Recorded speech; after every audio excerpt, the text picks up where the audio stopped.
My name is Elizabeth Taylor. The Vatican called me evil. The United States Congress tried to ban me from the country. The newspapers called me a homewrecker, a slut, and a sinner for 40 years. And when I asked Frank Sinatra to simply put his name on a piece of paper to help raise money for people dying of AIDS, he said no. So did Michael Jackson. So did most of Hollywood. I raised $1.3 million anyway, in one night. And I was just getting started. I want to tell you what the press never understood about me, and what I spent 30 years understanding about them. The press needed a version of Elizabeth Taylor that was simple enough to print on a front page. I was not simple. I was a child put in front of cameras at 7 years old by adults who understood the transaction and did not explain it to me. I was a woman who made catastrophic decisions in her 20s because she had never been permitted to make ordinary ones in her teens. I was an actress whose genuine gifts were consistently obscured by the coverage of her private life because her private life was more dramatic than most people's films.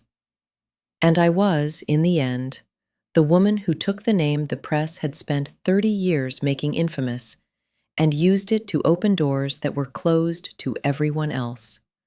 Doors to Senate hearing rooms, to the Oval Office, to a public conversation about a disease that was killing tens of thousands of people, while the people with the most famous names in the world were too afraid to say the word out loud. They printed my scandals on page 1 for 30 years. The Vatican condemned me. Congress tried to ban me. Frank Sinatra said no. Michael Jackson said no.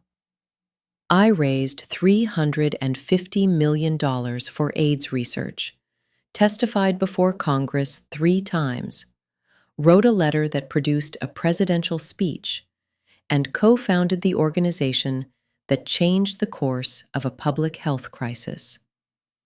At the end, the newspapers printed the word legend in the headline. I prefer the accurate version. A woman who was given a famous name before she could use it, and who spent the second half of her life using it for something that mattered. That is what I am here to tell you, in my own words. Without the diamonds being the point, without the marriages being the point, without the Vatican's opinion being the point. Just the account. Precise, clear, and 50 years overdue. Let me tell you what I actually was before the newspapers decided what I was. Because the two versions have very little in common, and the distance between them is the whole story. I was born in London in 1932, the daughter of an American art dealer and an actress from Arkansas, and I was brought to Hollywood at 7 years old because my parents moved the family to California when the war began, and someone at MGM looked at my face and decided that face had a commercial application. I did not audition for a life in front of cameras. The life in front of cameras was arranged for me by adults who understood the transaction involved and did not consider it necessary to fully explain it to a child. By the time I was 12, I was in National Velvet, and the public had a version of me that had nothing to do with who I was.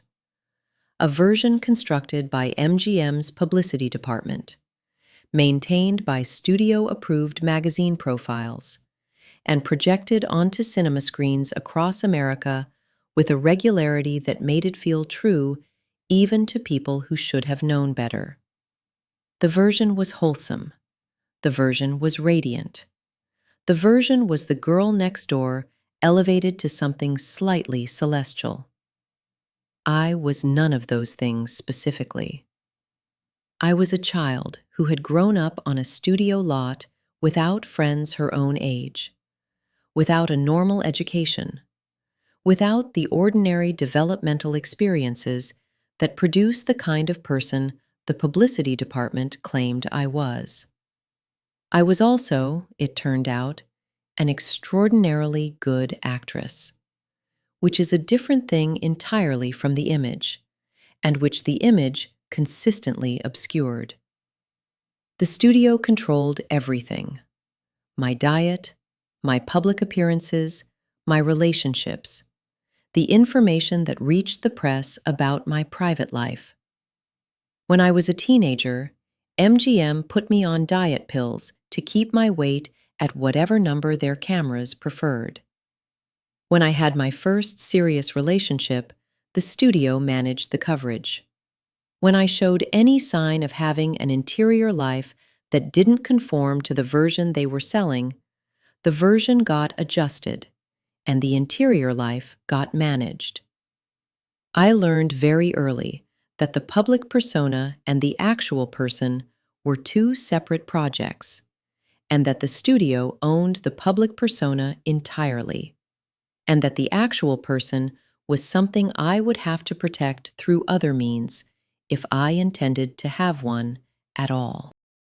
What I didn't know yet, what no one told me because no one at MGM had any reason to tell me, was that the version they had constructed was not just a product to be sold. It was a weapon, and that the moment my life diverged from the version in any visible way, the same machinery that had built the image would be used to destroy it. I was about to find out exactly how that machinery worked. The occasion was a man named Mike Todd, a plane crash, and a singer named Eddie Fisher, whose wife was one of my closest friends. Mike Todd died on March 22, 1958, when his private plane crashed over New Mexico. We had been married for 13 months.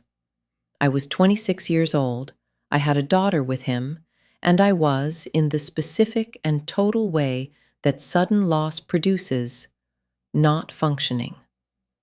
The grief was not performative. It was the kind that removes the capacity for ordinary thought and replaces it with a single, repeating, incomprehensible fact.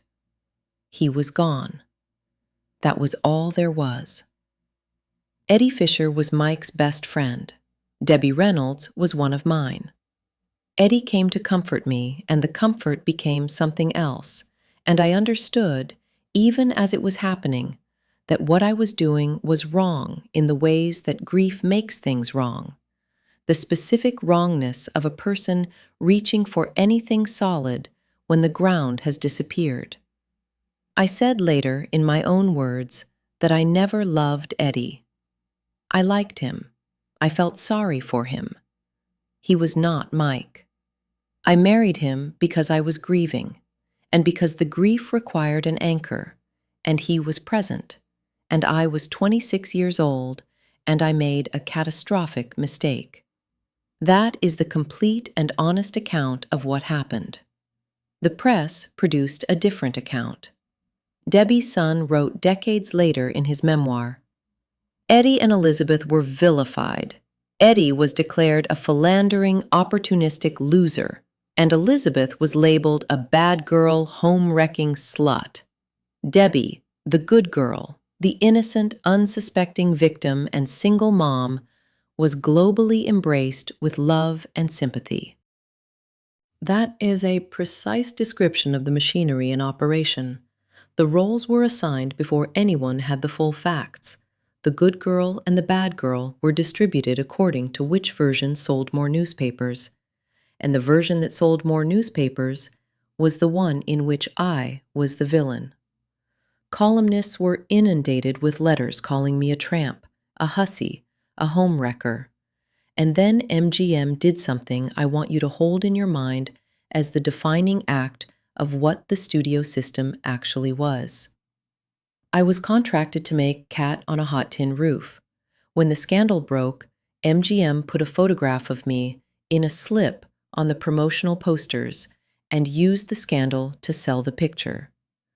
The studio correctly calculated that my new public image, the bad girl, the homewrecker, the woman who had stolen America's sweetheart's husband, would make it easy for audiences to associate me with the role of a sexually charged woman in a troubled marriage. The film grossed $10 million in American cinemas alone, and the studio that had spent 20 years constructing the wholesome version of Elizabeth Taylor pivoted to the scandalous version in 48 hours and made a fortune from both. What I had not yet understood was that the scandal was not the worst of what was coming. The worst was still in Rome, on the set of a film that would cost more money than any picture ever made, with a Welsh actor named Richard Burton, whose marriage was as intact as mine, and whose arrival in my life would produce a response from the press, the government, and the Vatican itself that made the Eddie Fisher coverage look like a footnote. The affair with Richard Burton began in Rome in 1962 on the set of Cleopatra, a production so expensive and so chaotic that it had already consumed $7 million and produced 10 minutes of usable footage before I arrived, had nearly killed me when I contracted pneumonia during filming in London, and had gone through 2 directors before settling on the third. Into this specific environment of excess and disorder came Richard Burton, a Welsh actor of extraordinary talent and extraordinary appetites.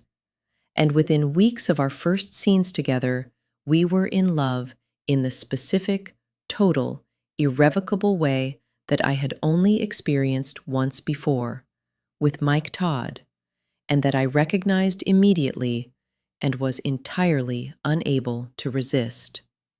We were not discreet. A photographer caught Richard and me on a yacht off the island of Ischia. The photograph was published globally.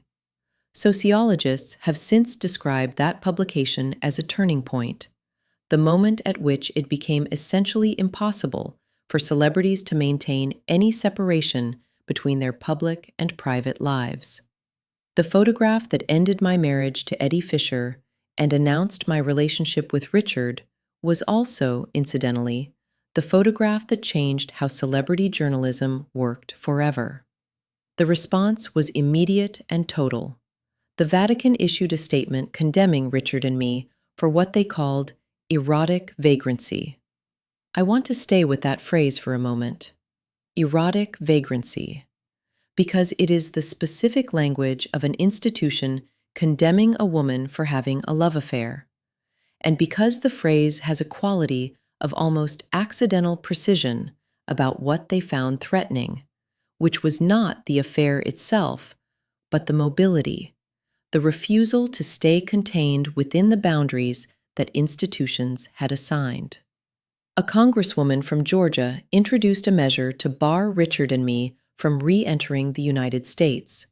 Not a bill that passed, but an actual formal legislative proposal, entered into the congressional record, to ban 2 people from a country because of a love affair conducted between consenting adults on a film set in Italy. The newspapers were printing my face on front pages across the world every day. I was on more front pages in 1962 than any event of the year except the Cuban Missile Crisis, which was also happening that fall, and which involved the genuine possibility of nuclear war. The Cuban Missile Crisis and Elizabeth Taylor's love life competed for front pages. That is the specific proportion of the coverage to its subject matter, my peace with none of it, and had no mechanism to stop any of it, and had no choice but to continue, because Richard was the great love of my life, and I was not going to leave him because a congresswoman from Georgia had opinions about my private conduct. In the summer of 1985, I was trying to organize a fundraising dinner for AIDS Project Los Angeles. I was calling the biggest names in Hollywood, people who had known me for decades, people who owed me favors, people who had sat at my dinner table and kissed my cheek and told me I was extraordinary. I was not asking them to do anything difficult. I was asking them to attend a dinner, to put their names on a committee, to be seen in a room with other people raising money for human beings who were dying. And I was being told no. Frank Sinatra said no. Michael Jackson said no. I said afterward that I had never been told no so many times in my life. Not during the Vatican condemnation, not during the congressional attempt to bar me from the country, not during any of the 30 years of front-page scandals. The specific quality of those no's was different from anything I had encountered before, because they were the no's of people who were afraid. Afraid of association. Afraid that proximity to the word AIDS would contaminate something, their image, their career, the version the press had constructed for them. I had no version left to protect. The press had already printed everything. The Vatican had already condemned me. Congress had already tried to ban me.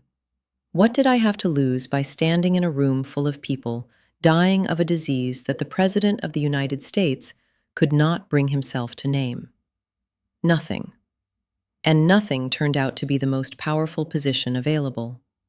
Rock Hudson announced publicly on July 25, 1985, that he had AIDS.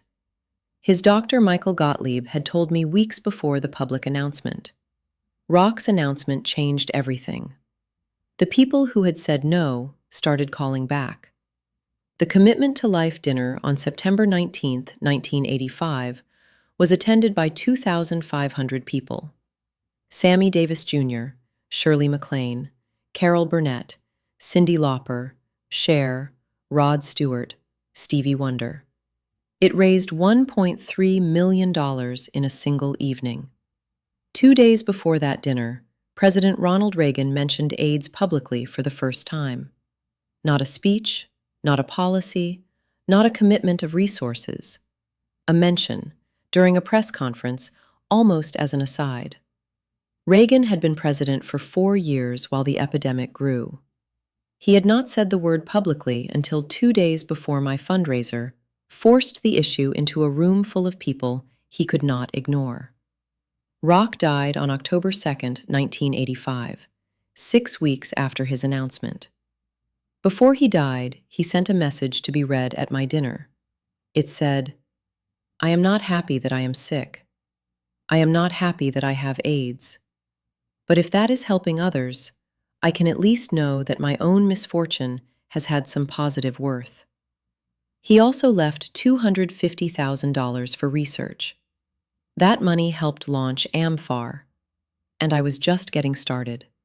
In 1986, I testified before Congress.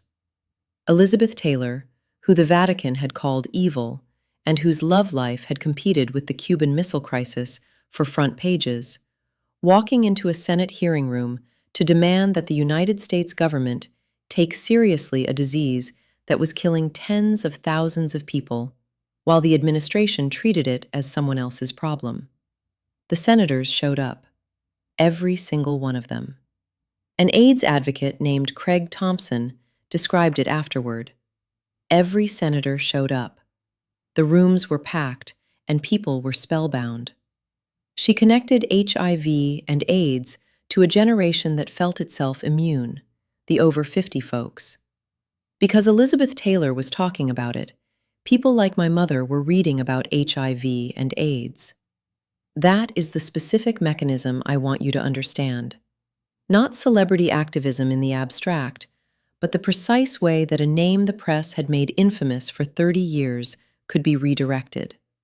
The same people who had read about my marriages and my scandals and my condemnation by the Vatican were now reading about AIDS because my name was attached to it. The press that had spent 3 decades printing my scandals on page 1 was now printing my testimony on page 1. I had not changed. The name had not changed. What had changed was what I was doing with it. And what I was doing with it was using it as a battering ram against a silence that was killing people. In 1987, I wrote a letter to President Ronald Reagan, asking him to deliver a major speech about AIDS at an AmFAR fundraising dinner. Reagan had been in office for 6 years. The epidemic had been growing for 6 years. He had mentioned AIDS publicly for the first time only 2 days before my 1985 fundraiser. I did not couch my request in diplomatic language. I told the President of the United States that his administration's response to a public health crisis that was killing American citizens was inadequate, and that he needed to say so publicly, and in terms that committed resources rather than simply acknowledged the problem. He delivered the speech. 7 weeks after my letter. The AMFAR raised over $300 million for AIDS research across the years I served as its founding national chairman. My own Elizabeth Taylor AIDS Foundation, which I established in 1991, raised an estimated $50 million for direct care and support services. I testified before Congress 3 times in support of the Ryan White CARE Act, which became the primary source of federal funding for HIV and AIDS care in the United States. I was not doing any of this in exchange for good press. I was doing it because people were dying in rooms where nurses were afraid to bring them food, and because I had a name that could open doors that were closed to everyone else, and because the name the press had spent 30 years making notorious was finally doing something with itself that I was not ashamed of. I said once, during this period, something that I want to give you as the thesis of everything I did. I don't think President Bush is doing anything at all about AIDS. In fact, I'm not even sure he knows how to spell AIDS. I said that at the 8th International AIDS Conference in Amsterdam in 1992. I was not being diplomatic. I was being Elizabeth Taylor, which by that point in my life meant saying the thing that needed to be said in the room where it needed to be said, regardless of who was in the room. That is what 30 years of front-page scandals teaches you, if you survive them. It teaches you that the worst they can do is print your name wrong, and they had already done that. Let me tell you what the press got wrong, because they got most of it wrong, and they got it wrong for 30 years, and I want to be specific about the mechanism of the error, rather than simply cataloging the instances. The error was not malice, though there was malice in individual cases. The error was structural. The press needed a version of Elizabeth Taylor that was simple enough to print on a front page, dramatic enough to sell newspapers, and consistent enough to be recognizable across decades. What I actually was none of those things. I was complicated and inconsistent, and I changed significantly over the course of my life, which meant that any version of me the press constructed at any given moment was accurate for approximately the length of time it took to print it, and obsolete by the following week. The homewrecker version was the most durable. It lasted from 1958, when the Eddie Fisher scandal broke, through the 1960s and well into the 1970s, long after Eddie and I had divorced, and Richard and I had married twice and divorced twice, and the original scandal had been superseded by events of considerably greater drama. It was durable because it was simple, and because it cast me in a role that the moral framework of the era had a clear place for. The dangerous woman, the one who could not be trusted, the one whose appetites exceeded the boundaries that respectable women were supposed to observe. That role was available in a way that more complicated versions of me were not, and the press filled it with my name, and kept filling it for 20 years, because the role was useful, and the name was famous, and the combination sold papers. What the role obscured was the actual person, the woman who had been put in front of cameras at 7 years old without her consent, the woman whose entire sense of self had been constructed under studio surveillance, and who had never had the ordinary privacy in which a person figures out who they are. The woman who made catastrophic decisions in her 20s because she had never been permitted to make ordinary ones in her teens.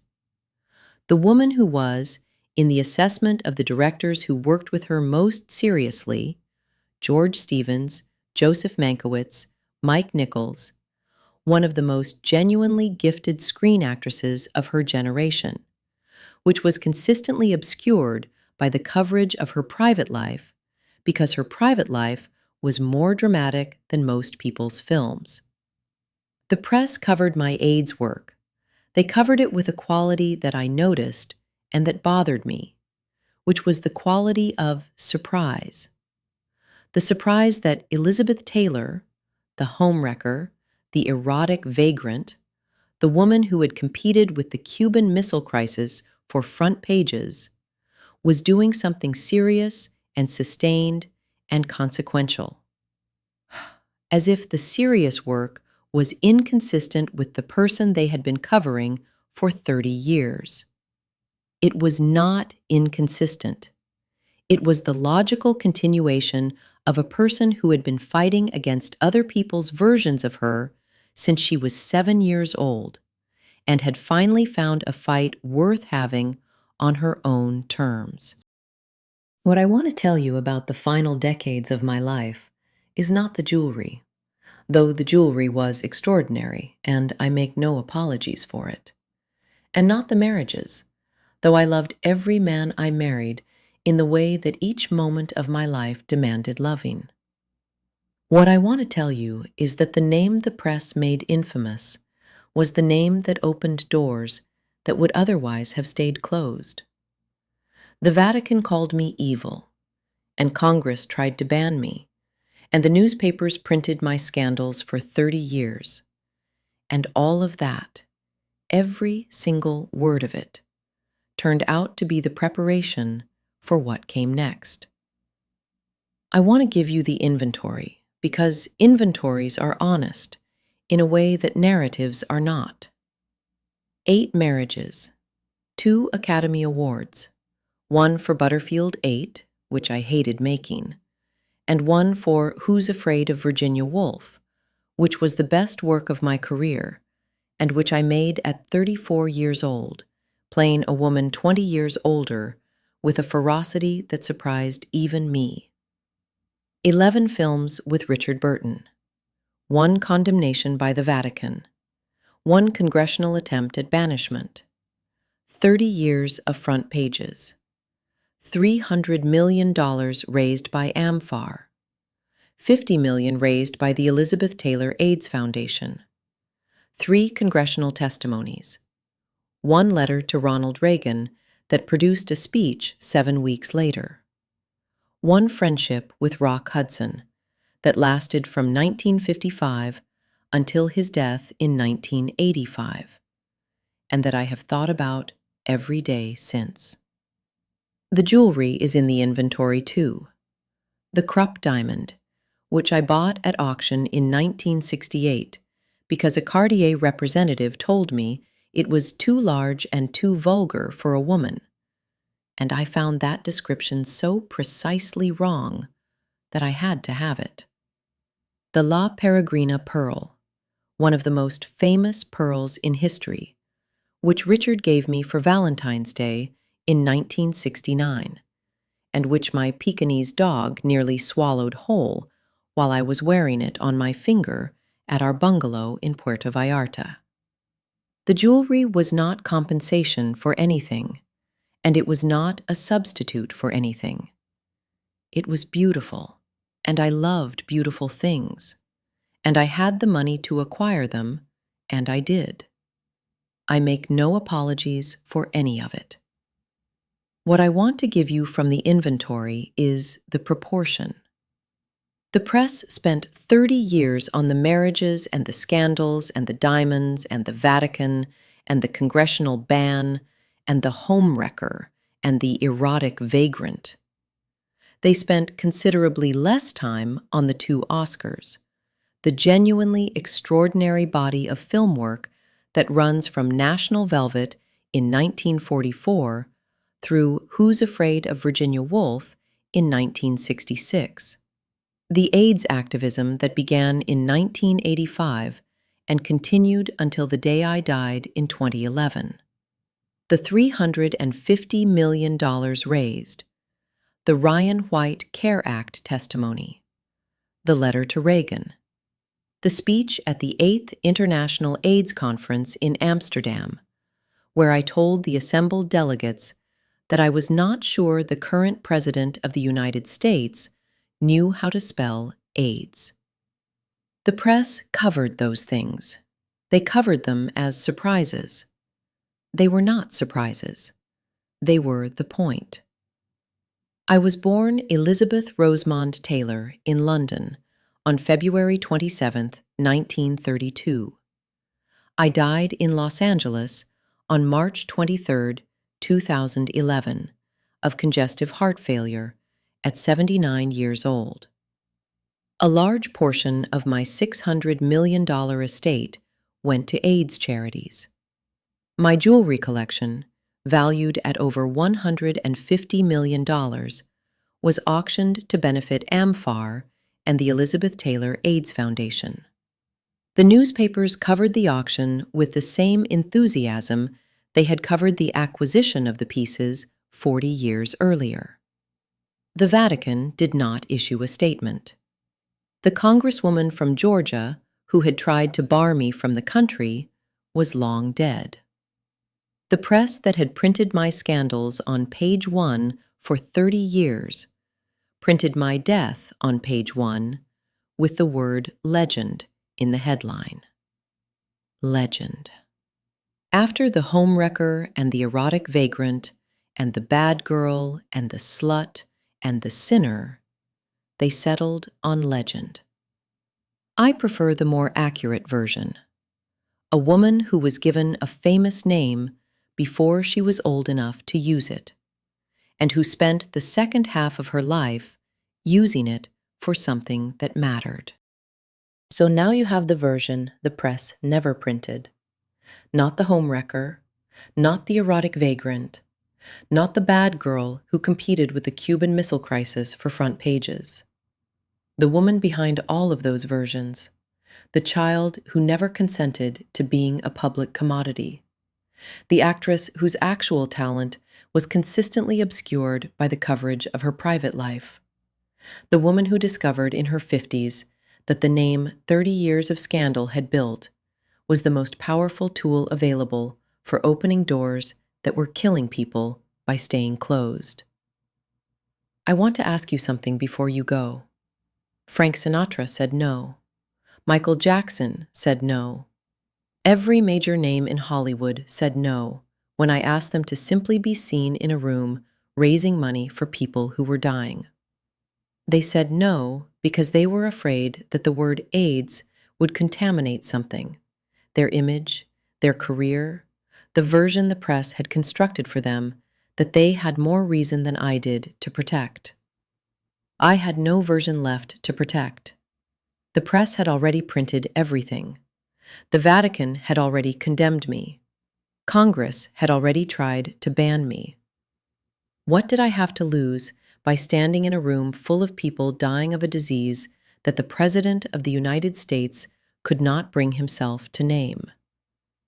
Nothing. The answer was nothing. And nothing turned out to be the most powerful position available. The scuttlebutt in 1985 was, "Stay away from this one. You don't want to get involved." I got involved.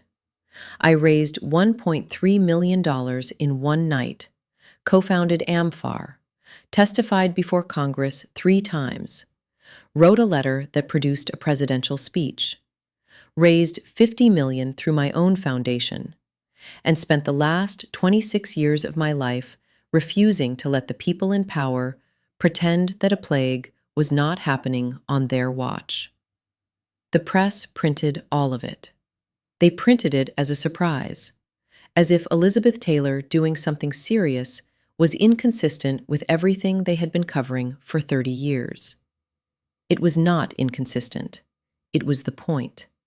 It was always the point. The scandals were the preparation. The name was the instrument. And the instrument, when I finally aimed it at something worth hitting, hit harder than anything the press had ever printed about me. Share this. Talk about it. And the next time someone tells you to stay away from this one, you don't want to get involved. Ask yourself what you have to lose. The answer might be nothing. And nothing, as it turns out, is where everything begins.